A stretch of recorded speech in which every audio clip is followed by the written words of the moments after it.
banyakubahwa bayobozi b'igihugu cyacu, namwe mwese muri hano, mbashimiye umwanya mpawe kugira ngo mbagezeho ubuhamya bw'uko narokotse Jenoside yakorewe Abatutsi. Yewe ubagezaho ubuhamya nitwa Liliane Murangwayire, nkomoka mu karere ka Bugesera, umurenge wa Ntarama, akagari ka Kanzenze, umudugudu wa Karumuna. Jenoside yakorewe Abatutsi 1994 yabaye mfite imyaka 12. Mvuka mu muryango w'abana 10 hamwe na papa na mama, twari tugize umuryango w'abantu 12. Jenoside yakorewe Abatutsi yadusize turi batatu, nkaba narasigaye ari nge mukuru. Munyemerere ubuhamya bwanjye buhere mbere y'igihumbi 1994. Ngize imyaka 4, hari mu 1986, iwacu banyohereje kurererwa kwa nyogokuru mu cyahoze ari komine Shyorongi, segiteri Nzove, ubu ni mu karere ka Nyarugenge, umurenge wa Kanyinya. Ndibuka ko nubwo nari umwana ariko byose ndabyibuka. Nibuka ko umunsi wa mbere ngezeyo twaraye twihishe mu bihuru baduhiga ngo batwice. Ntabwo byabaye uwo munsi gusa, kuko iminsi yakurikiyeho inshuro twararaga mu rugo ntabwo zarenzaga 2 mu cyumweru. Kenshi twabaga twihishe, twahigwaga n'abaturanyi bacu. Naje kubaza nyogokuru impamvu baduhiga ngo batwice, ambwira ko ari uko turi Abatutsi. Nta tegeko ryabagaho ryabahanaga, nta no kuregera twari dufite.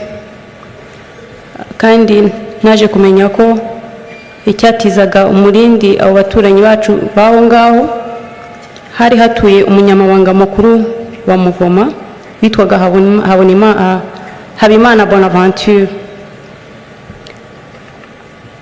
Byarakomeje, ndibuka nanone mu 1992 ndi muri primaire, umwana twiganaga witwaga Nyirahabimana yaranyitegereje arambwira ngo ubwo nturi Umututsi. Ndamubwira nti hoya, ntabwo ndiwe, naramenye ko kuba Umututsi ari icyaha. Arambwira ngo nta muhutu ugira amazuru ameze gutyo. Kuva icyo gihe hari imvugo zari ziriho icyo gihe zavuga ko umuhutu nyawe agomba kuba afite byibure amazuru ajyamo intoki 2. Natangiye kugenda nakoreduye amazuru,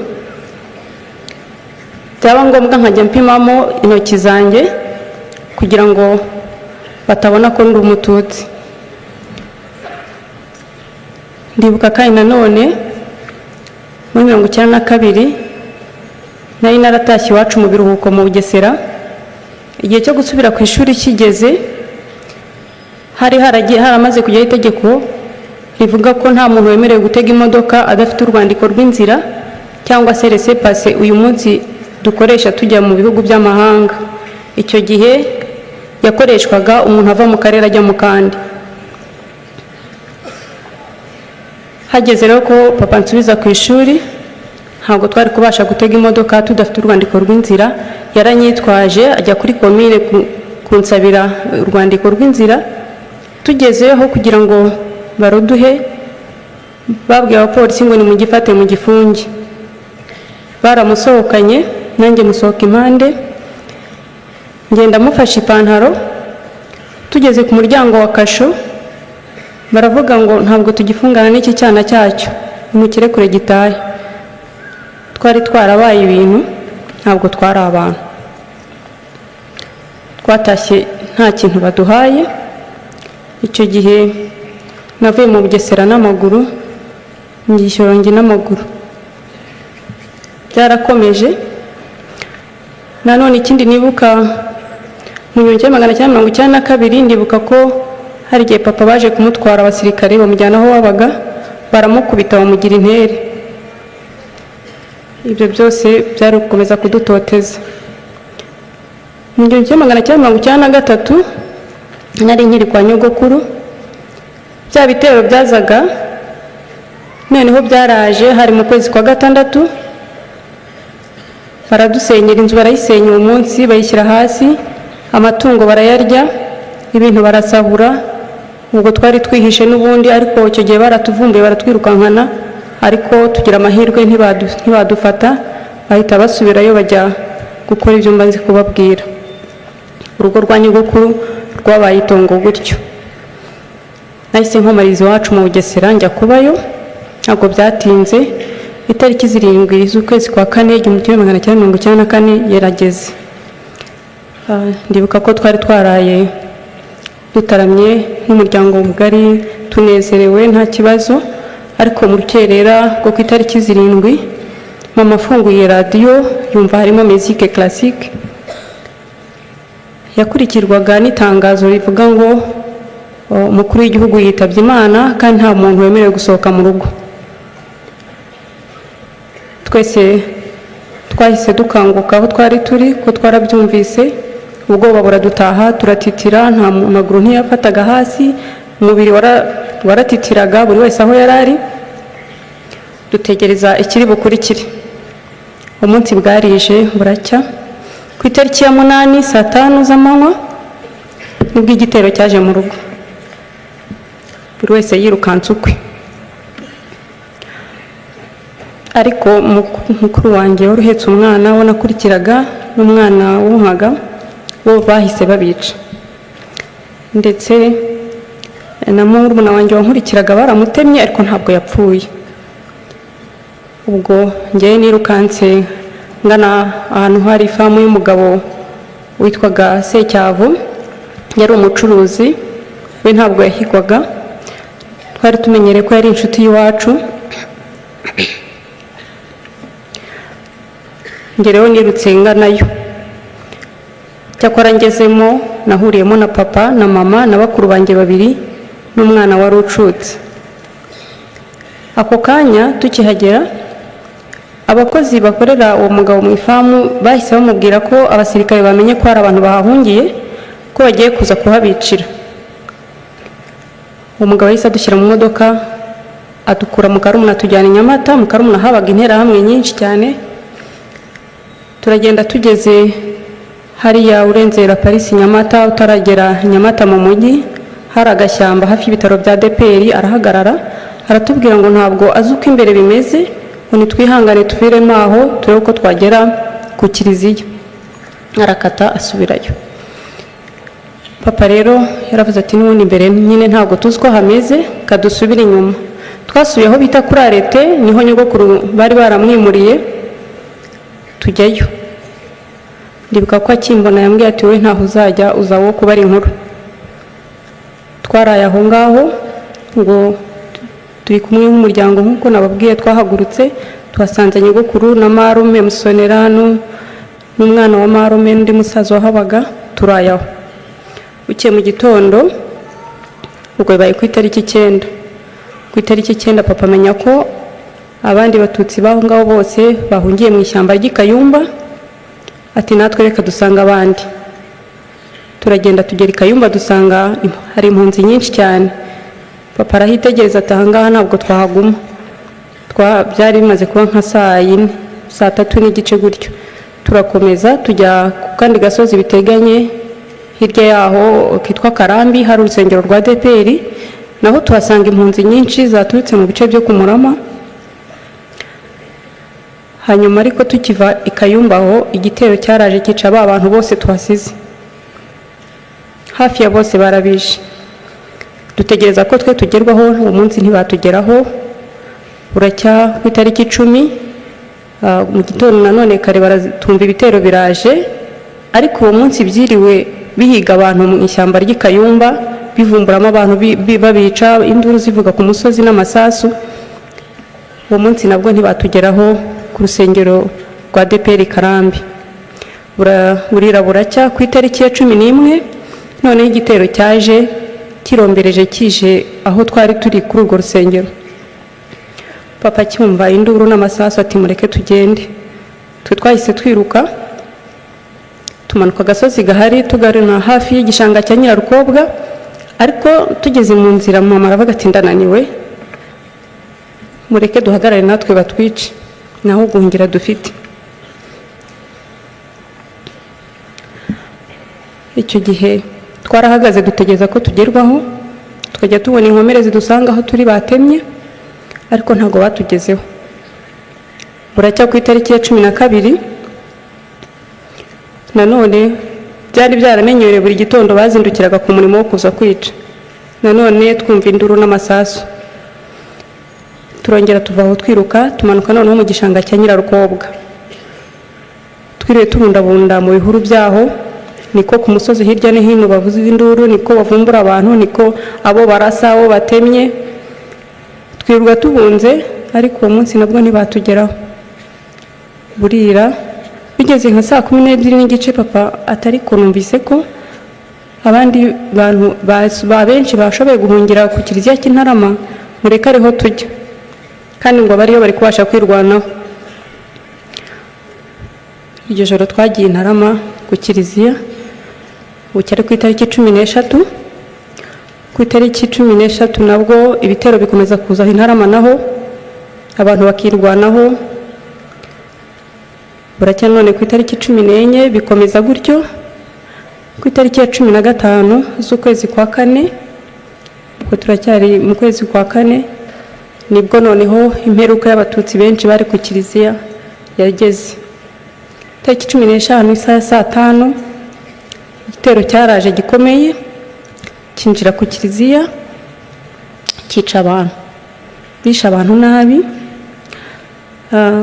Batemye abantu, nabonye impinja bazikubita ku nkuta, n'ubu haracyari ikimenyetso cy'amaraso yafasheho aho bakubitaga impinja. Nabonye abana batoya twanganaga imyaka 11 n'ibiri n'itatu kuzamura, bazanye n'ababyeyi babo kwica abantu, bakajya babaha akazi ko kuyora umuriro mu mashyiga aho impunzi zari zitekeyemo. Ngo ko saa 5 abantu bari batetse bashaka kugira ngo ariko ari cyo baramiza abana, bakajya babana bato aribo bayora umuriro bakawunyuza mu nkuta bamaze gutobora bamena mu kiliziya, mu gihe inzugi zitaravaho ngo babashe kwinjira bisanzure bice. Nabonye kandi abasirikare bari bahagarikiye abicanyi, barababwira ngo nta sasu bafite ryo gupfa ubusa, ngo bakoresha intwaro gakondo. Batwahutsemo rero, badutemesha imihoro, baduhingisha amasuka, badusogotesha amacumu n'ibyuma, batwicisha impiri zirimo imisumari zitwaga nta mpongano. Bakoresheje ibikoresho byose muzi bishobora kwica. Twishwe nabi, nanjye nibwo nagezweho. Bantema mu mutwe, bantema ku kiganza, bantema akaguru, bankubita impiri. Namaze umwanya ntumva, ntazi naho ndi, ariko nyuma nza gutangira kumva amajwi, ndazanzamuka. Isaha ya saa 9 nibwo bari bashoje, ariko nabwo bikanze abantu bacu bari bagiye kumira ibindi bitero, baragenda. Bigeze ku mugoroba nka saa 11 baragarutse, binjira mu kiliziya, noneho banyangizamo urusenda kugira ngo n'uwaba arimo yitsamure bamuhorahoze. Jye naraye muri iyo mirambo uwo munsi. Bigeze mu rukerera nka saa 10 nza kubona papa yinyagambura, ubwo abandi mbaheruka ubwo, uwo nabashiye kubona yinyagambura ni papa.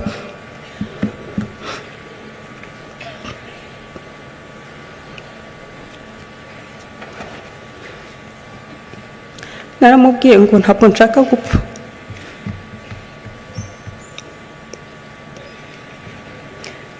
Namubwiye ni namfashe tuva aho ngaho tugende, byari mu rukerera.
yaranyemereye muri urwo rukerera turakururuka tujya hafi y'amashuri.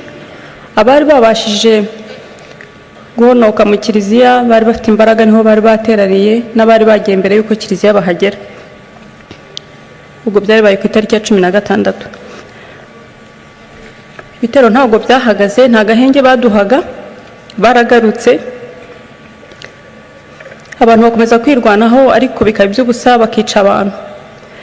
Itariki ya 17 baragaruka, ku itariki ya 18 baragaruka. Papa rero yageze aho we asa n'ucika intege, bimunanira kongera kugenda. Njyewe iyo bazaga narakururuka herekeza aho igitero gitari. Uko bamugeragaho baramubwira, bamuhondaga amabuye mu mutwe, bakamubwira ngo bazamwica babaye.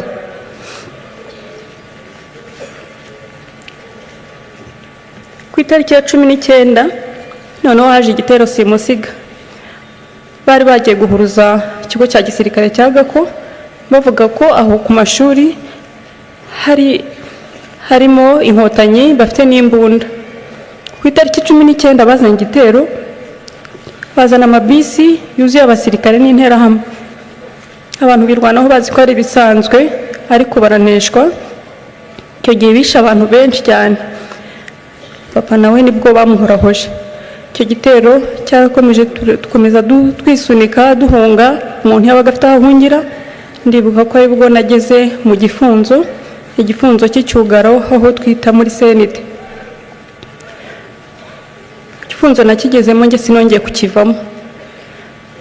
Icyo gifunzo mbabwira cyari cyuzuye amazi, hari mu kwezi kwa kane, imvura ari nyinshi, cyuzuye amazi. Umuntu yinjiragamo hakagira n'abahenengera, hari abamizwe n'isayo benshi. Kandi ubwo n'ubundi twasanze hari imirambo irimo, hari abari bariciyemo. Buri munsi rero interahamwe zarazaga zikinjiramo, ntabwo zatinye. Ugasanga baratema ibifunzo bagatemana n'abantu, aho batera ibisongo mu gifunzo, bateramo ibisongo mu mazi. Ubwo natwe niko turimo. Buri munsi bazaga saa moya bakagera saa 11. Byari akazi, ntabwo baruhukaga saa 6. Saa 11 bamara gutaha, hakaza akajugujugu hejuru y'igifunzo, bikagenda hejuru hafi, ngira ngo barebaga abantu basigayemo kugira ngo hari bamenye igitero kiza kugaruka umunsi ukurikira, wenda imbaraga kiraba gifite.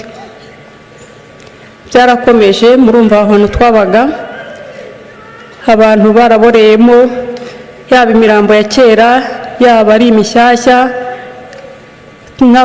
Natwe twari twaratemwe, twari twaraboze, inyo ziri mu bisebe, nta buzima.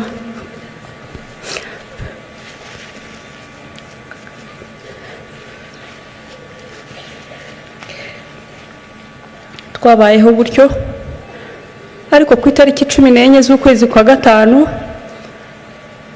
ijuru riradukingukira, tubona abamarayika boherejwe n'Imana batugezeho.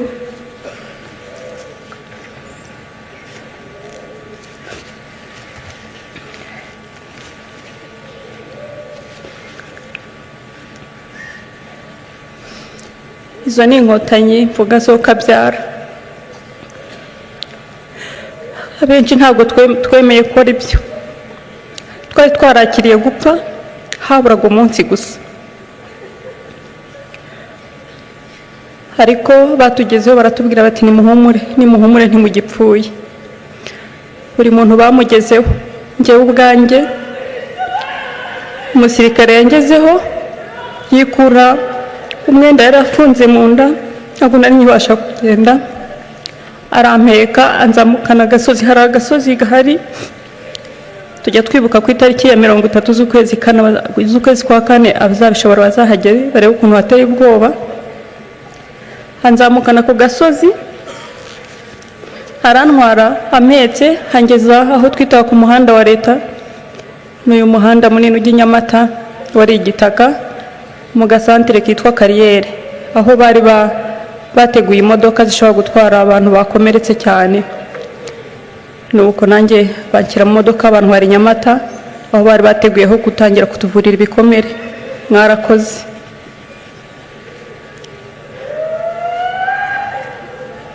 ntabwo natinze ngewe aho ngaho aho batuvuriraga.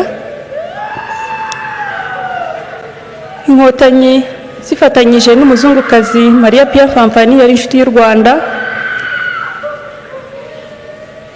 banyohereje hamwe n'abandi bana kutuvurira mu Butaliyani.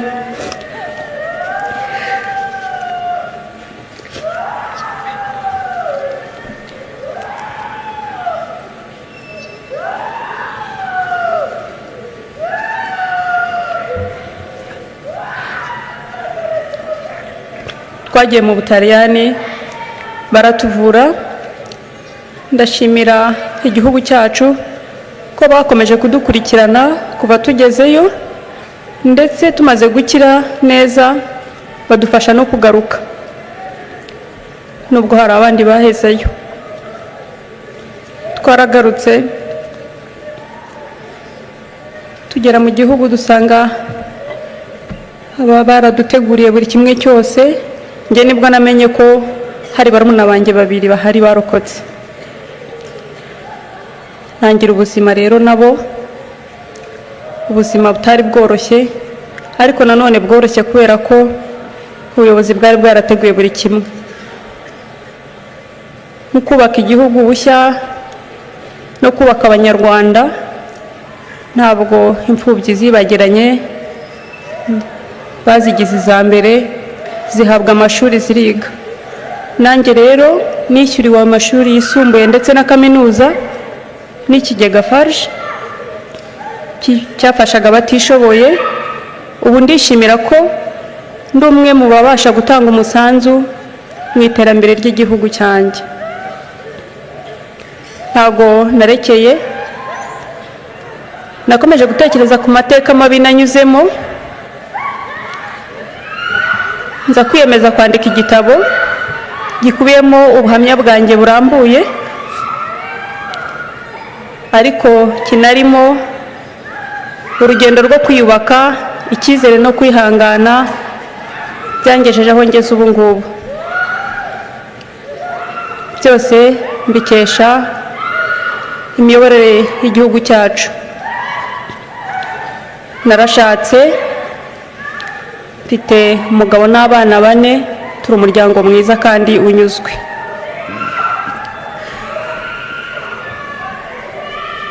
Ndashimira ubuyobozi bwacu ko uyu munsi dufite umutekano uhamye, nta muntu ukirara mu bihuru kandi afite urugo rwe.